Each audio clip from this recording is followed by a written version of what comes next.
Hey, good afternoon, everybody. Tom Stewart here. I am with Matt Ricketts, and we're here to talk to you about a training event that we're putting on in September called the Maids Central Success Summit. And Matt is going to be one of our keynote speakers. Matt, how are you today?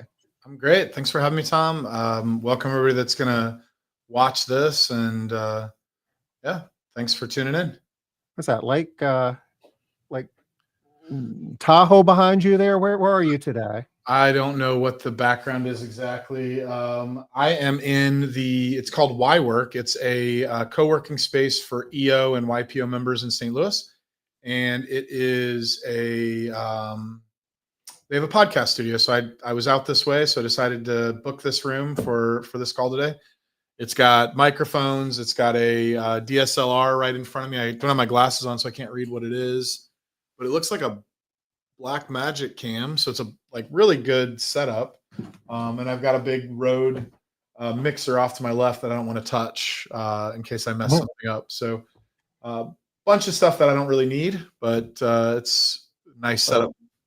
I've been to your office before. I know you have a setup like that there as well. So are you going to have to go home and do more shopping?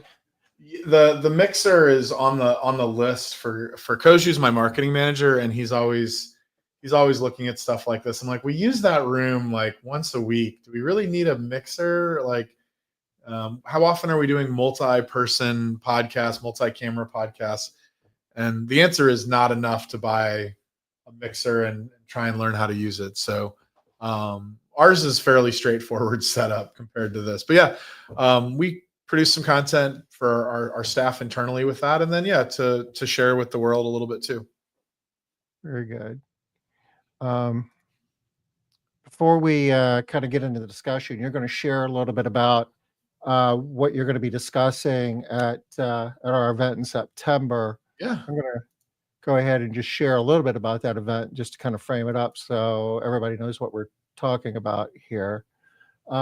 We're calling this a strategy summit, which is a little bit different than anything we've ever done in the past. Most of the training that we've done over the years is more tactical in nature. It's news you can use that you're going to leave with an action plan, and when you get home, the following week, this is all of the stuff that you can get all your people engaged in working on, kind of thing that your team probably doesn't like to see you go to because they know it's going to be more work for them. Hey, Amy, how are you doing? Thanks for joining here. So this is a 3-day event. It's September 17 through 19. That's a Wednesday, Thursday, Friday. It's going to be in Charleston here at the Castle Keepers home office. Just drill down here to the keynote speakers. We're going to have 3 keynote speakers. Every day, the morning session is going to be owned by one of our 3 keynote speakers. One of them is Jonathan Wisman. Some of you I know Jonathan. He is the CEO of WhoHire. It's a AI-based applicant tracking hiring system. I guess, Matt, that's probably a good way to describe it. I mean, we use both of these speakers' products, so I can speak on this. WhoHire, applicant tracking system using some AI and some other tools to help you kind of identify profiles of the kind of people that are going to stick for the kind of business that you have. So you can kind of customize it, come up with your bandwidth. But he's a very interesting guy. I would say a futurist, always a technologist, very tied into what's going on now in the trades. His product is integrated with Service Titan, which is I would say the biggest production management software in the trades. They just had an IPO, went public. That's a pretty rare thing for a SaaS product. So he's deeply tied into those worlds.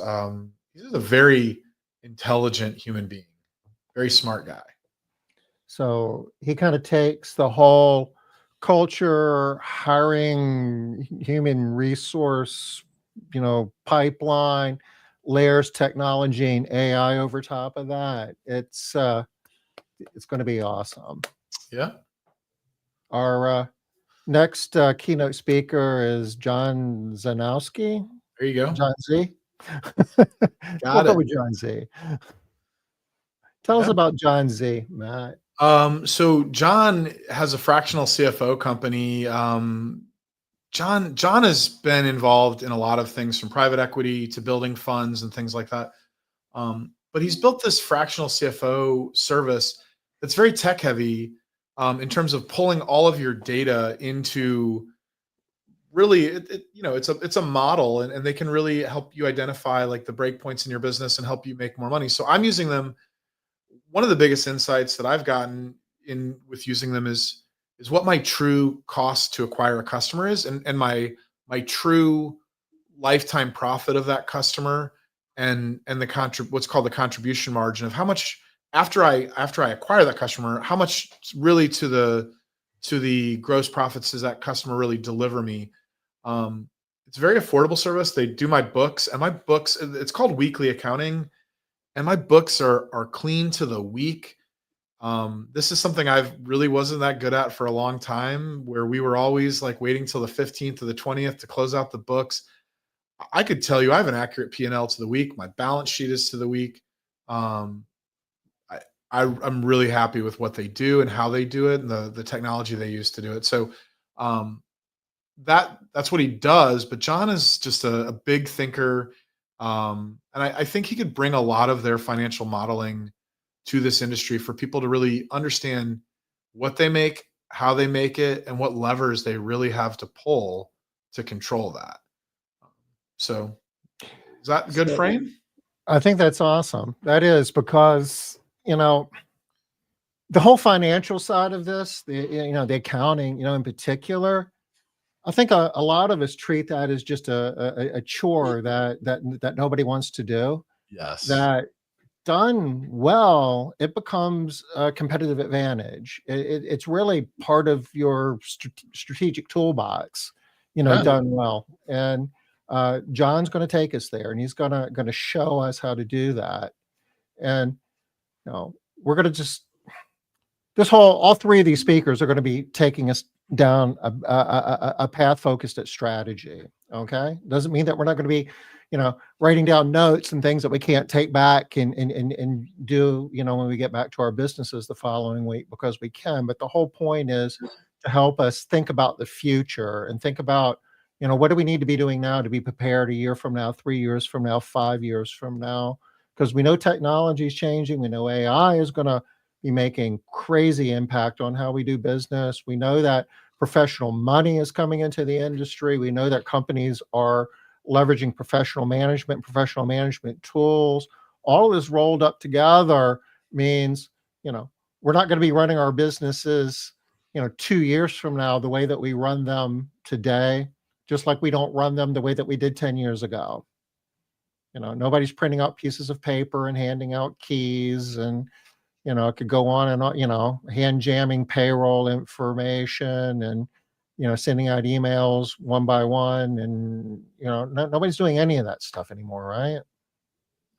I think I think the industry has got a lot of room to grow. Like when we look at what other industries are doing, we can see the future. It's already written in other industries. We've always been kind of lagging behind in terms of adoption of technology, in terms of um, you know growth and scalability of our businesses. But I'm going to give Made Central some credit here. My business, a lot of the reason we've been successful is because we've taken the Made Central model and we just understand our data in a way that we didn't before. I was really guilty of being like a really good marketer. Tom, you described this as being a sales driven business. Is that what you call it? I've described it. I've described it a lot of ways. Yeah, it depends what day you catch me. But We're really good. sales, yeah, We're yeah. really good marketers and really good sales. At the heart of it, though, we're really good at operations too. We're really good at delivering the service, but we were always really good marketers. We're really good at selling ourselves and packaging ourselves up in a way that is attractive to consumers, and we could sell a lot. But what I really lacked to understand is, was I really making any money on some of these jobs I was selling, right? Where the first time I was exposed to Made Central, where I was like, we started digging through jobs. We were looking at at jobs in this branch of Tom's company, Castle Keeper, and I was like, wait a minute, you can see what you made per hour on that job based on this data, like, and that job's only making 45, and that job's making 60. Why wouldn't you just not do that $45 job? Like, you're not making money on that job. Like, by the time we're paying these people, I had no clue on that stuff, and so I wanted that for my business. So, long story short, I really did help push Tom along on this journey of Made Central becoming a public product because I wanted on board. I wanted it for me, and he's like, "Well, if I have to make it multi-tenant, Matt, it's not just going to be for you. I got to figure out how to get other people on board." So, I'll take some credit. This was already happening in Tom's mind, but I gave him a little push to kind of get it out there because I saw that it would help me. Certainly, when we write the book, Matt, you'll have your own chapter because you definitely were meaningful contributing factor to getting us to move in that direction. And you're going to be one of the keynote speakers at our strategy summit in September, and you're going to be, I'll let you tell what your presentation is, but part of it is how you've taken all of these management practices and rolled it up and made it live in Better Life Maids. Yeah, and we could probably, before we go to me, let's talk about maybe some of I want to talk about the session speakers too, because I think this is a good chance for them to be introduced to some new names that they might not have heard that have actually had a lot of influence on me by having, them being part of the community we're building here. So maybe just introduce some of these folks because I don't know if everybody's met all these people yet. Okay. Well, all of these people are really strong operators in the industry and very noteworthy in my mind for various reasons. Gosha Barron is going to be presenting, and I've had the opportunity and the privilege to do some workshops with Gosha before, and she has she's very open about the growth of her company, and she stacks up 20% revenue growth year after year after year after year. And to say that, it says a whole lot easier than it does, but how she does that, I mean, it's a combination of professional management practices and culture, and part of the whole takeaway is this industry is hard, right? Running a house cleaning business is hard, but it doesn't have to be as hard as maybe we're making it if we adopt the right practices and the right tools. And Gosha is going to be talking about that a little bit. Yeah. You've worked with Gosha. I know that she's visited your office in the past, Matt. Gosha is a big part of my story in terms of like belief that like 10% is not good enough, right? Like her just seeing what she was doing opened my eyes. I'm like, yeah, like we were kind of happily chugging along, like, at 10% growth, and we were at 2 million. That's a big deal. Like, no, like when I saw what she was doing, I was I was pretty inspired that like she could just go back year after year and just hitting her goals consistently. So yeah, Gosha is a big part of my story in terms of like learning from her. So I'm happy for other people to kind of hear what she's doing. I think Pete Glavis has shaped your thinking on a few things too, hasn't he? Yeah. Pete was at a Made Central event and we were running his numbers through the modeling, and I was like, that's not what you make, is it? Like that's not right, is it? I'm not going to say the number, but and he's like, he nodded and he's like, that's about right. I was like, I'm doing something wrong here. Like, you thought the forecasting model was broken, right? Yeah, it was a big number. It was a very big number, and I was like, okay, new goal unlocked. Like, it's kind of like the 4-minute mile, isn't it? Once you see somebody else do it, it's like, okay, well, this is doable. Yeah, definitely. Like Pete runs a really, really well managed company. Like, and he's a really good delegator and leader where he doesn't have to be the one doing all the things, but he's really clear in his decision making. When he wants something done, he knows how to get it done through his team. Like I think he's a really good leader for people to meet. Like you said, who has cleaned more homes in this industry than Pete Glavis? All right. Like Pete doesn't do this often. I don't know if he's ever spoken to our industry before, but I called him up, told him what we were doing, and he's a very modest guy, but he's brilliant. He's a heck of an operator, and he was like, "Well, what do you want me to talk about?" It's like, "Pete, I've known you for over 20 years, and 20 years ago, we referred to you as the $6 million man. If you remember Steve Austin, that old TV show." So you had a business that was doing over $6 million 20 years ago, and you've been building ever since. And by my math, there's nobody in the industry that's cleaned more homes than you have. And he paused for a second and said, "Yeah, you're probably right." I'm like, "Tell your story, Pete."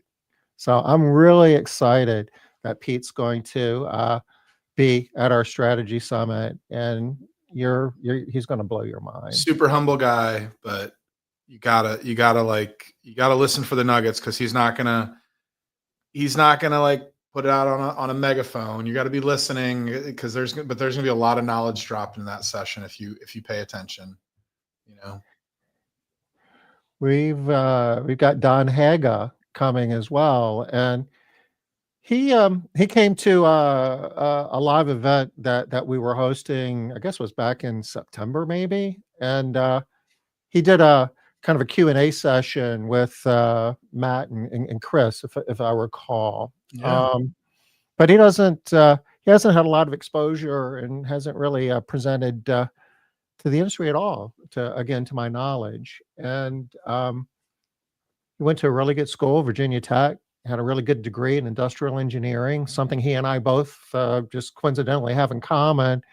And he's in the house cleaning industry, something else we have in common. And he's in the process of building a platform company, and he's acquiring other cleaning companies. And he's doing an eclectic number of things, but he's building a really big business. And from a strategic standpoint, he's going to be sharing, his approach to what he's doing, and it's going to, help shape our thinking too in terms of what is possible. So frame this up. There are more businesses that are going to go for sale in the next 10 years. People got to retire at some point, right? You're not, and Don is creating a really viable exit strategy for these folks. He can't be the only one to do it, and he's sharing a little bit of his pattern and thinking on that. And I've bought a couple of businesses, but not at the scale that he's done. And I think it's also just the multi-unit operations where I'm still in one region, and he's successfully running multiple branches in I mean, more parts of the country than I'll let him tell his own story on that, but more parts of the country than you guys would even guess. And he's doing it well, Yeah. which makes it even more impressive. Yeah. Yeah. Don is a person that Tom introduced to me, and he's somebody that I, give calls to once in a while, and I'm really glad to know and have in my phone. Okay. Greg Norrell, and Greg's another person that I don't think I think he shared with me he's never gone to an ISSA convention. He doesn't speak, he doesn't do anything, but he's the founder of More Hands down in Texas. And I know a number of us are familiar with More Hands. They're very large multi-branch. Their branding is crazy. They have a big hand on top of the cars. You're good, man. They're good. I've seen them for years. I've had my eyes on them for years, as far as like a company to follow in terms of how they're doing things with technology and marketing and brand. They're an impressive company. You introduced me to him a couple months back, and we've had a couple of calls just talking business, and he's a big thinker, and he's very humble, very good guy. Yeah, he's going to be sharing some unique perspectives with us that it's going to be good. It's going to be good, and it's going to be helping us think outside of the box a little bit, because he's again, he knows how to build and operate a very large and profitable business, and his approach isn't shaped by the usual suspects, if you will. He's kind of charted his own course, and he's doing a lot of things that make a lot of sense that I don't think is common thinking. So it's going to be good. Yeah. Which brings us to Joe Walsh. Joe was one of our COVID buddies. Matt, Joe, and I think had a Joe and call I, about uh, it today, Joe and right? I have been on quarterly calls since COVID. We actually just got off a call yesterday, so we put on a schedule. Nothing really concrete. Sometimes we would creep out to every 4 months, but yeah, Joe's shaped a lot of my thinking. We share numbers open together. Like we have like a quarterly meeting where we kind of push each other on some things, help us, shape some ideas. But Joe's one of the best CEOs that I know in terms of managing through others and um you know he's taught me a lot. I'd actually say I'm getting to his level now in terms of CEO skills, like, but he was one of the first real CEOs that I knew in this industry. Yeah, he's a professional manager.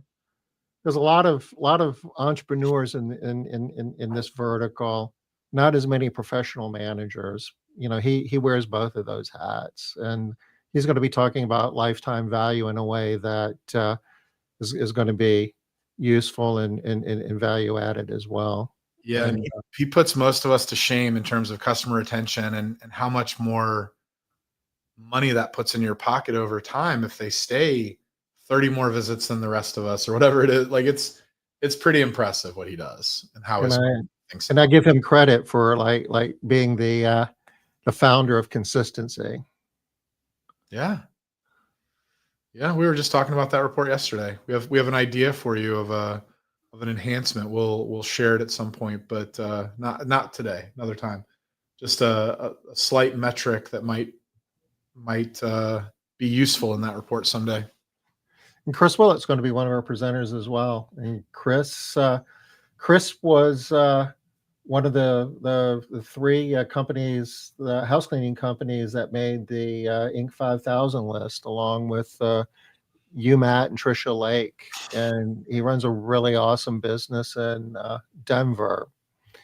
The results aren't official yet, but there's a few more people that made it this year. We can't say yet, but I'm pretty sure there's a few more cleaning companies that made Inc. 5000 this year. So So that the people who are on this year's list know it's just kind of sequestered. They're not supposed to tell anybody. yeah. So the 12th the 12th of August we can announce it, but it's a secret till then for whoever's on it. So but I do know that there are a few more than last year because it's available to us to kind of.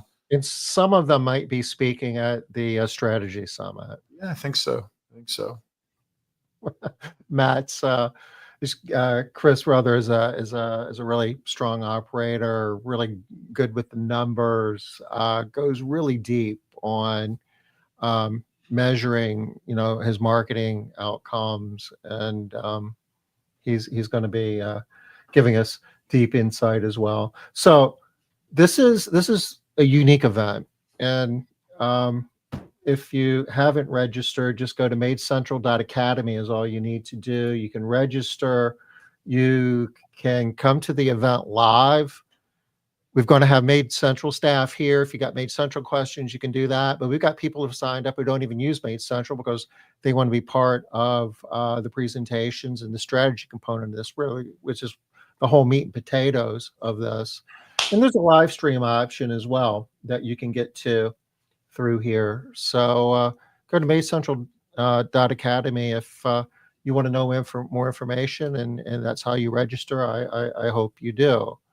With that being said, though, there's something else that we really want to get into here. Matt, I want you to share a little bit about what you're going to be Yeah, presenting at this event. you can bring up my slides and I'll just kind of talk through a little bit. And we're not going to get into the details. We're going to try and stay at a high level today, but a lot of it is just like how we push beyond 2 million. We were at 2 million for a decade.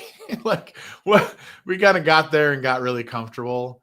But now that we're past it, it really feels like we're playing a video game.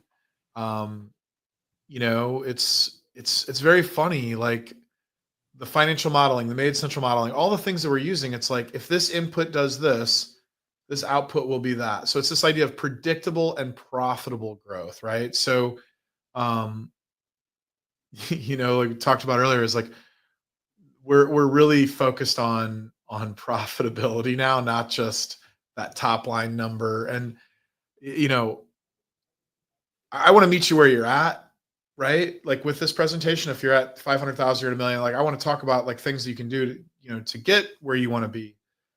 But I also want to put in your head an idea that like I've been thinking about a lot is we used to go to these events at ISSA and all this stuff, and you were a big deal if you were at $1 million in revenue. You were a big deal. That is still awesome. I mean, I want to give you credit, like, that's an amazing accomplishment. But I want you to think bigger. Like, can you be $1 million profit? Could you get to that? Like, what does that look like? What is the business? What is the resources, the tools, the professional management that you would need to get there? So I'll just kind of talk through a little bit. So if you don't know me, Matt Ricketts, I've got about 17 years of industry experience. Our company was founded July 5th of 2008. Husband, and my wife, Angela, is my business partner. I wish I had put a picture of her up on here. She's the better looking version and better looking member of our family in that regard. She's aged a lot better than I have in terms of still looking like she did in her 20s. Father of 3, my kids are there. Founder and president of Better Life Home, co-founder, I should probably put on there. And it's been a fun journey building this together with her. But it's not without pain, right? I can tell you around $500,000, I was still working my job as an airline pilot. I was on a vacation. We were in South Carolina, not too far from Tom, in this place called Fripp Island that my family would vacation at every year. They had a house. They had a house there that they had as a rental for a long time. And we'd go down there for vacation with my family. And I remember being miserable on that vacation because the person I put in charge was doing a terrible job. My phone was getting an emergency call every few minutes. It was incredibly stressful. Like I was just like, why would anyone want to live like this? This is like, has anyone had that moment where you're like, why do I even do this? Like, this is crazy. But I remember us sitting down with Angela, was like, it's not always going to be this way. We're going to figure this out. We're going to push through this. So getting to $1 million gave us some more resources to, have a couple of managers in place to kind of take some of those fires and things off our plate. But I remember how hard this was, that first 500,000, that first $1 million was really tough. So today, I'll just say we won Inc. 5000 last year. We have a good application. There's a pretty good chance we'll win again. We have a $5.2 million annual budget. We actually have 60 techs since the last, so 5 more since I did this last time. We've been a top workplace 3 years in a row. That's really the thing I'm really the most proud of what we've achieved together is we've actually created a place where people would want to work. Tom and I used to talk about that all the time of like, how do we make this a place that people want to come to, right? Like there's 3 stakeholders, right? Like there's the customers, there's the team members or employees, and then there's us as owners. And like, we got to want to come to work too, but we got to make this a place that they want to come to work. And I really think we just had our annual day. We track our employee, like we call it, it's called Employee Net Promoter Score, ENPS. We track that monthly. Really strong, really healthy workplace. There's some really cool things that I'm excited that Made Central is going to do to help us drive some culture that Tom can share next week. I can't drop that out, but I'm really excited that we keep improving this and we're using the tools in Made Central to really drive that. We've had about 35% annual growth since COVID. COVID was a big wake up call, right? We'll talk about that a little bit. And then using this idea of EBITDA, of like professionalizing and standardizing how we're talking about money.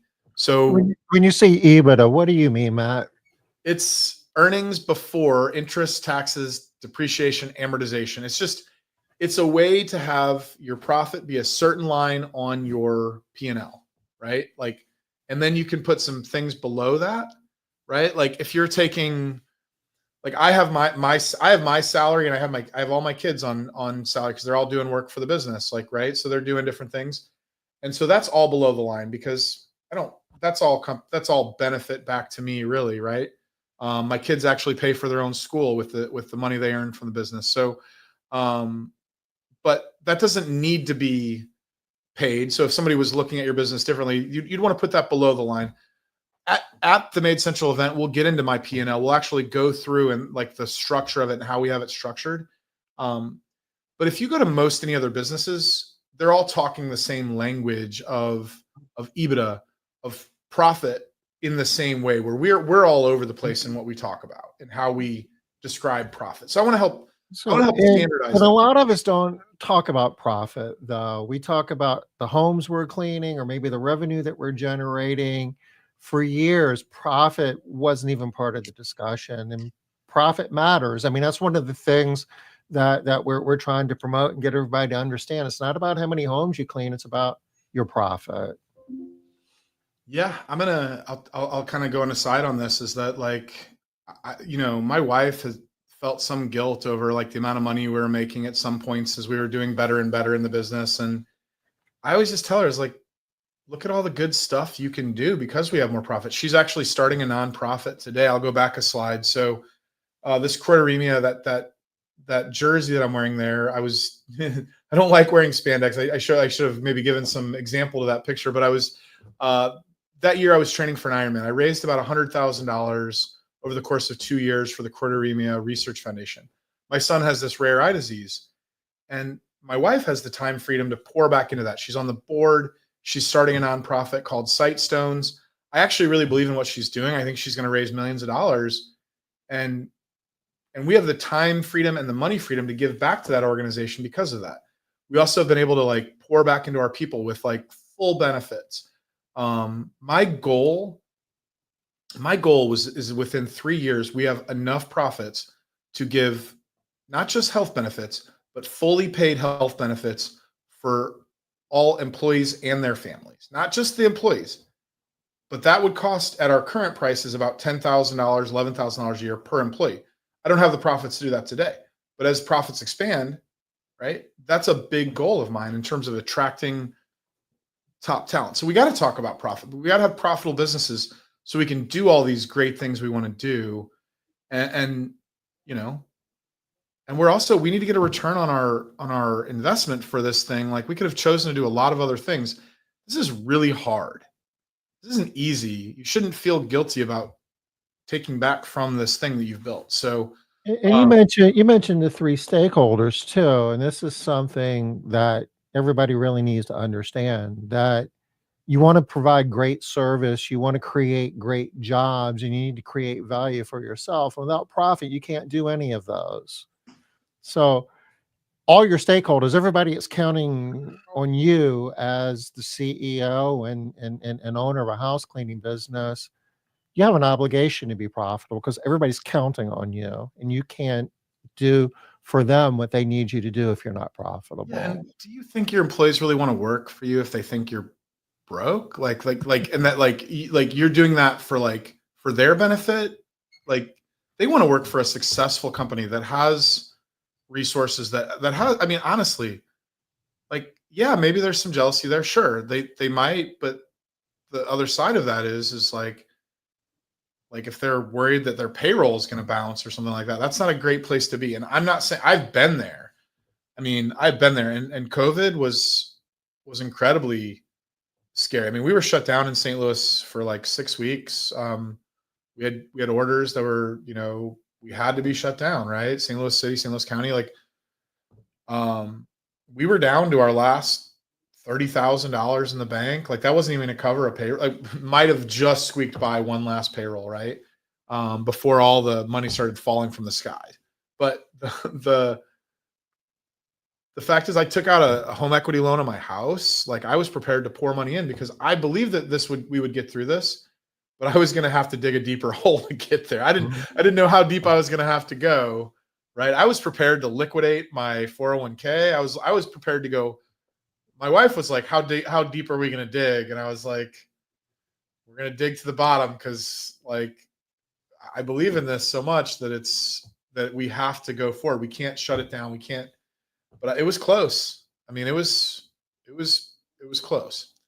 So I mean, I know that fear. I was right there, and probably in the early days, like we were probably playing that game of like making the money this week to pay the payroll in the same week, like that was coming up.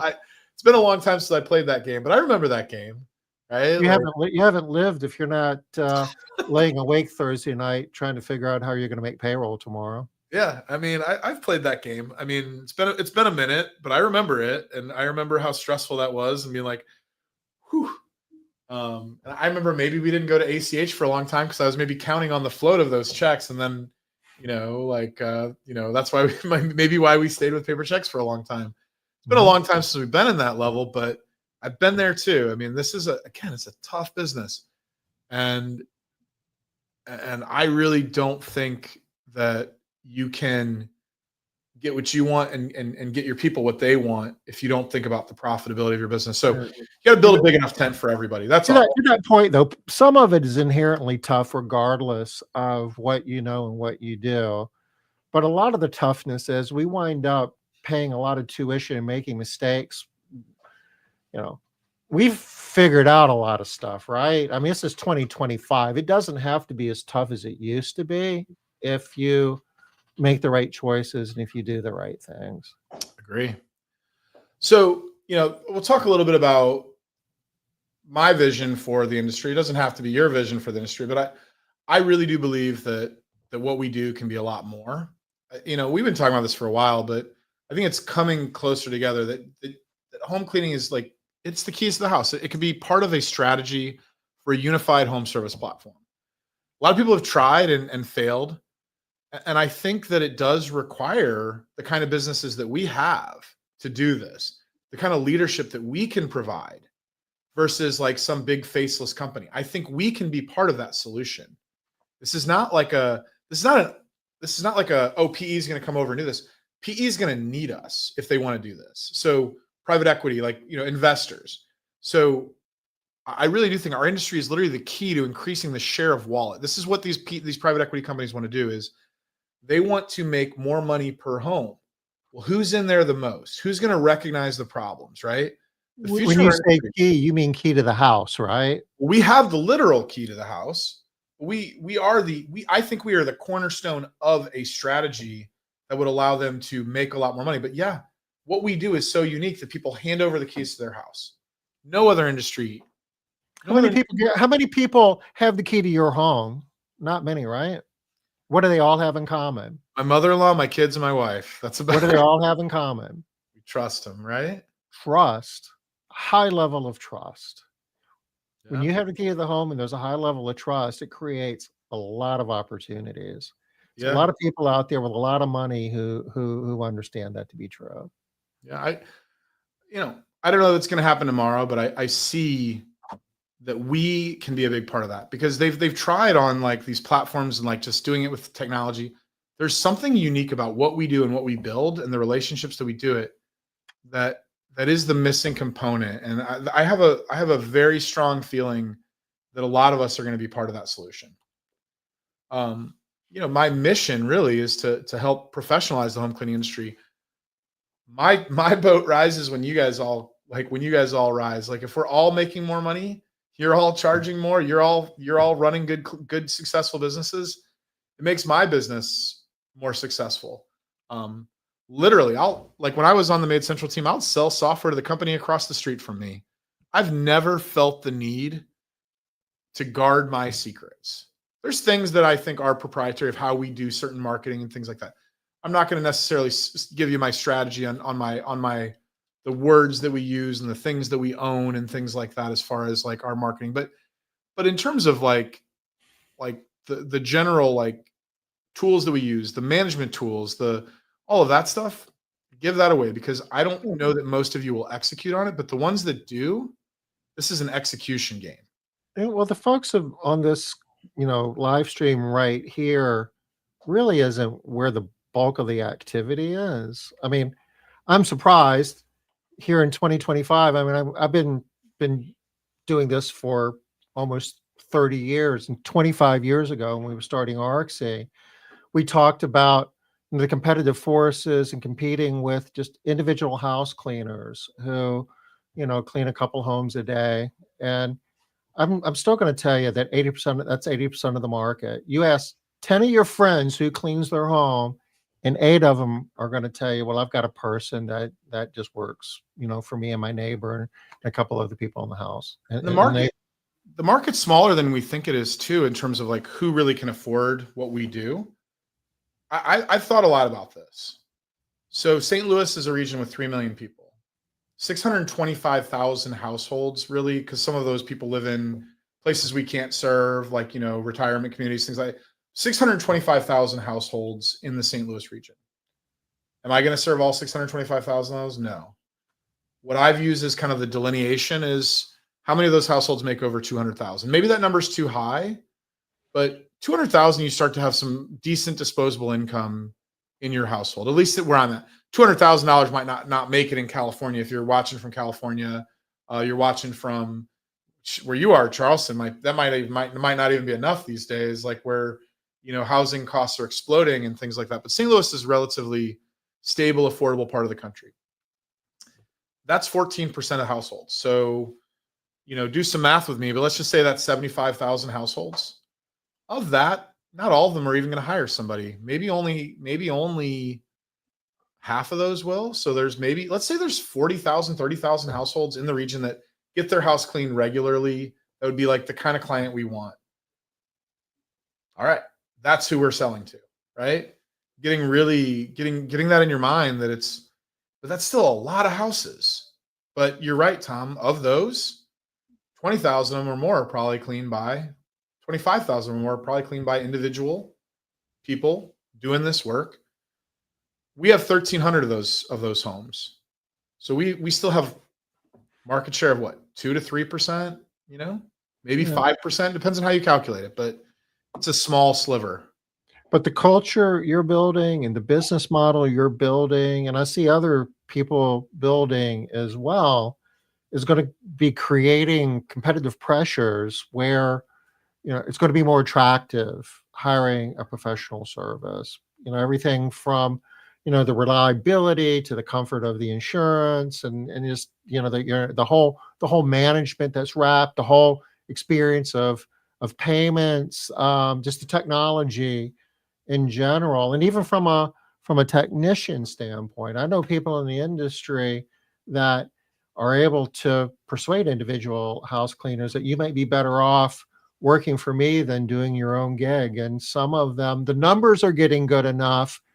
You're providing benefits and stuff that they can't get on their own. That the idea of disintermediating the independent house cleaner is not as crazy as it may have sounded a half a dozen years ago.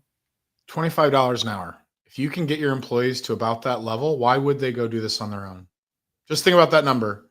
Now, that's a stretch for some of you today, but wrap tips into that. Put tips into that, like, as well. Like, you get them to $25 an hour. I think you can make the case. Then why would they go do this on their own? You throw in PTO, right? Like, they don't have to worry about taking a vacation day and not getting paid. You throw in good benefits. Starts to be really clear that why would they do this on their own at some point? It's not there yet. Not for all of us. But that's a number today. Now that's a moving target. But I think that's the number today that we really could be thinking about, is like, you get them there, and there's not as much reason for them to go out and do this on their own. So, and consumers are going to be willing to pay for the delta, because the value add is going to be meaningful when you look at the whole experience. There's a lot more to it than just removing, dirt from a bathtub. Yeah, there's a certain percent of your customers that are not price sensitive, and some are, but I'd say 25% of your customers are not price sensitive. Like, they would spend double the amount of money with you if you could actually offer them something that they wanted, like maybe to come and cook for. I'm not saying you go do this, stick at what you're good at. I'm just giving some examples of things that, like, they need help with, right? but cook for them, do their laundry. Like they would pay you twice the amount of money if you solved a couple more problems for you. I think it's about 25% of our customers. Another 50%, like they're price sensitive, but like they're seeing it the way you're seeing it. It's like, this is a better thing. Only 25% of your customers are probably really price sensitive and will cancel over you over $5 or, those ones you can still win over to. And it may be less than 25%. It might be 10%, but it's a smaller and smaller sliver of what we're attracting in terms of this. I talked a little bit about this, so I'm going to kind of just skip over this, but like really, COVID was a big catalyst for us. We coasted all these years. Pandemic was a huge wake up call, like getting down to like those last dollars. And what I just recognized that like scale was necessary to future proof this business. $2 million, we did not have the resources we knew. We needed to really professionally run this company, that I could be what I was at that time was fairly absentee owner, not really involved in the day to day. And I know that's the dream that we all have, but that's not where I am today. Like I am driving the growth of this company through leadership. Now, I'm not doing the work of like, producing the management results and things like that. But I've invested in a lot of resources, for growth and in growth. So what I'm really going to talk about at this event, we're really going to get into is culture. I have a running joke with Liz Trotter that she was right, that I should have listened to her 10 years ago. Culture matters more than you can ever imagine. And we all are, man, I say this industry is really pretty good. If there's one thing this industry is good at, it's culture. So I'm probably not going to teach you anything about culture. I'm just going to show you how we deliver it and like what that means in our business and how it's really driven some pretty extraordinary results.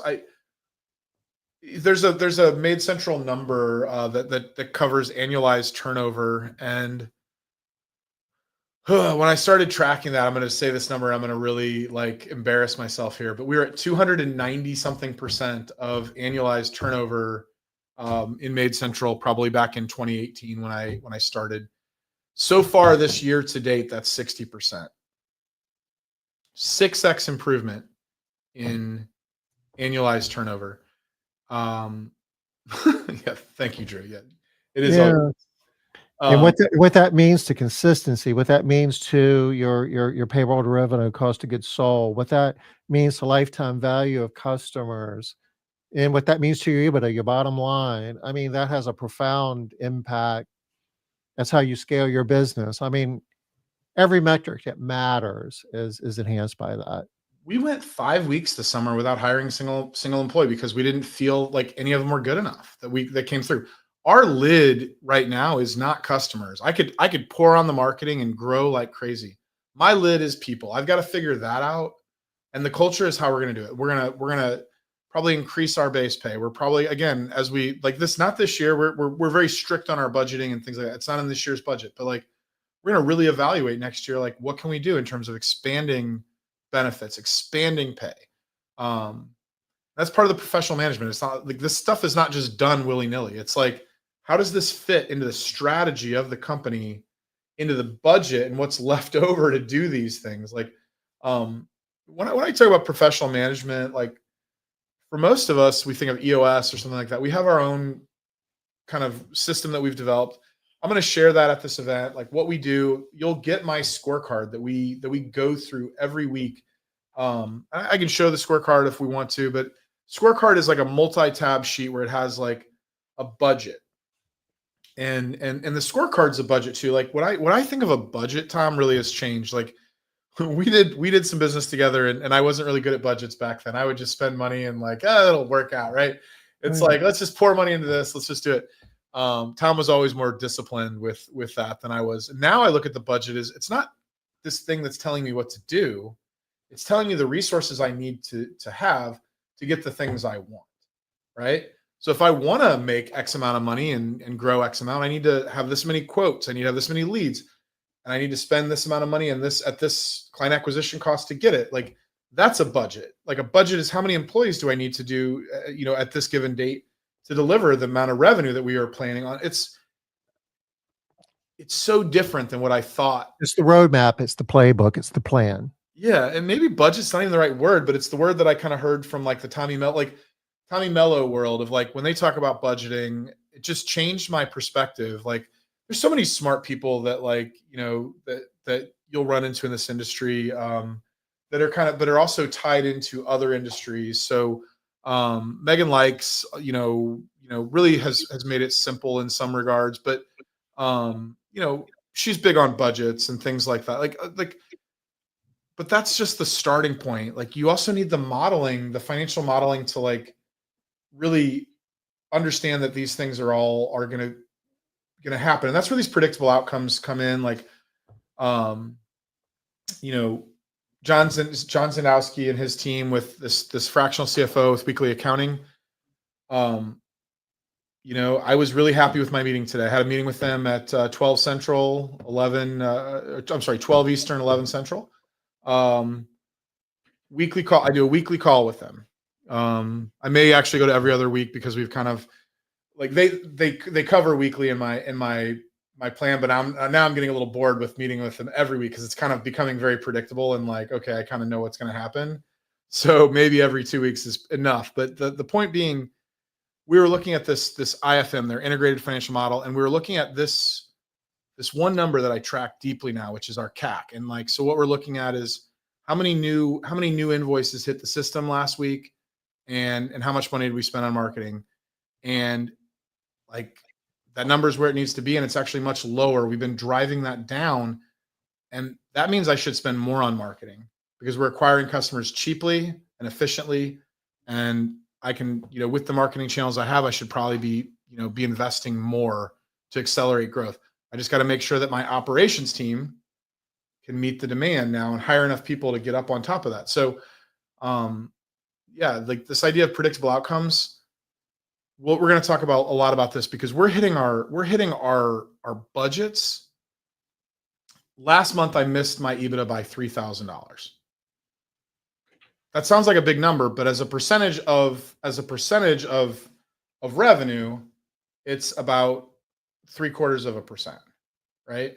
We did pretty good in terms of hitting that number. We're getting really good, and the only reason it was off by that is because we had a tax bill that we didn't plan for. That government got involved and took some extra money out of our pocket that we didn't plan for. But that's it. We're getting really good at like what's going to be left in the bank every single month. What resources do we need to get there? So that's the stuff I'm going to cover. That's the brunt of it. We've got a few minutes left. I want to probably pivot to getting people at this event so we can dive into the details. With predictable outcomes, if you don't like what the outcome is going to be, it gives you an opportunity to make changes using professional management practices and leveraging your human capital, the people in your organization, through having the right culture to make the changes to get the outcomes you want, rather than just accepting the outcomes that you would get otherwise. So yeah, I mean, I'll give one more story and then we'll kind of wrap. Is like, this is where I was probably 5 years ago. Is like, you'd have that really good month where it's like, wow, we made all this money. And then the next month it would be like, wait a minute, we lost money. And like, it wasn't that you lost money. It was just a timing issue of like that fifth payroll and all that. Like I'm just giving you a silly example, but we're like, oh my God, we're going to keep making all this money every month after month. Like, just knowing how that's all going to like be timed and when the money's going to hit the bank and all that stuff. It's like, it seems like so logical to me now, but it's like, I mean, I can be honest. Like I would base my best month and be like, that's what we're going to make this year. Right. Like, I don't know if we all do that or not, but like, that's how I used to think. And now I'm like, all right, that's just the the 31-day month with 23 work days and 4 payrolls. Yeah, we did pretty great. But next month there's only 21 work days, 5 payrolls. We're not going to make as much, right? So, there's some questions that have come up, and yeah, we're kind of against a stop here in about 5 minutes, I but say a few extra if we want to get through them. But we have a question of what percent of profit. I don't know if there's one pat answer for that, but there's a range of answers. You have any thoughts, Matt? if you're not at least 10% EBITDA, I think your business is not healthy. Like that's on the very lowest side that I think is an acceptable outcome for this kind of business. If he's asking about the question, what percentage of profit that I missed by, we missed by about 7% last month with that. Let's see, no, less than that. EBITDA was, I don't want to give all the answers. So we missed by about 4 or 5%, is if that's the question too. So, what percent do we invest in marketing?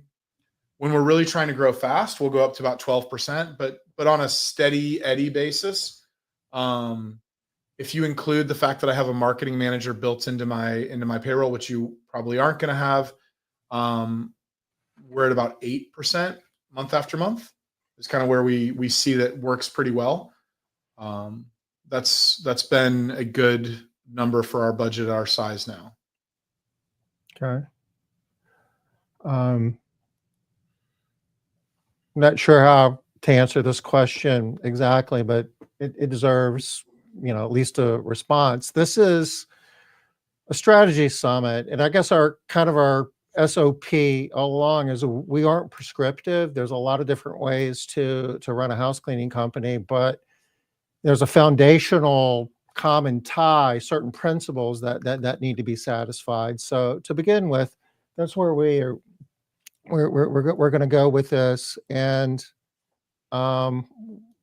if you look at the speakers that are here, in aggregate, I don't even want to venture a guess how many millions of dollars these people, all 6 of these folks, are running house cleaning businesses, and they're all multi-million-dollar businesses, and they're going to be coming at it from a professional management standpoint, a strategic standpoint. It's going to be tactical stuff you can take home, but it's half the companies that use Maids Central are doing over $1 million a year, and many of them multi-million. So this is really designed for either larger companies or maybe companies that aren't so large, but they have a vision and aspire to grow to that scale. And I don't know if this guy's watching, but I met this guy, Ronnie White. He's only probably at about 500,000 today, but he started his business a year or two ago. Ronnie should be there because he's not going to be a $500,000 business. He's going to be my company size quicker because he's attending stuff like this. So Ronnie just asked me one day, he's like, Matt, can I come visit your office? We didn't know each other really yet. We talked a couple times on the phone, and I was like, sure, Ronnie, if you want to make that investment in time, I hope I can make it worth your while to come out here and do this. Right. But he did. Ronnie got a lot of value. He ended up buying my team a espresso maker for the I didn't ask him for anything in return, but he must have read Giftology or something because he just made this really generous gift to my team. But Ronnie invests in himself. And I believe that people like that are going to have $5 million businesses a lot quicker, $10 million businesses a lot quicker than just going to the same things over and over again. I don't know what is that CBF. I haven't been in a long time. I know that there's a lot of value in those communities, but I'd go to more things and show up at more things. So, Ronnie, if you're on here, I believe in what you're doing, man. I think that's the thing that will push you forward. Yeah. So, we are at the top of the hour, so we're going to go ahead and call it a wrap. I dropped the link to the event. It's maidcentral.academy. We're going to sell out for the live event for sure. We've got a few seats left, but I don't expect they're going to last for long. But the good news is we're going to be live streaming it as well, and we'll be selling those all the way up to the day of. So everybody will have a chance to plug in at some level. But obviously, if you can be here live, that's what you would want to do. Matt, thank you for. I know that you've got a lot of balls in the air right now, and appreciate you being a big part of our strategic summit, as well as taking an hour of your day to share here. Thanks, Tom. Thanks everybody that came. We're going to go ahead and call it a wrap at the moment. Hope to see you in September. Take care.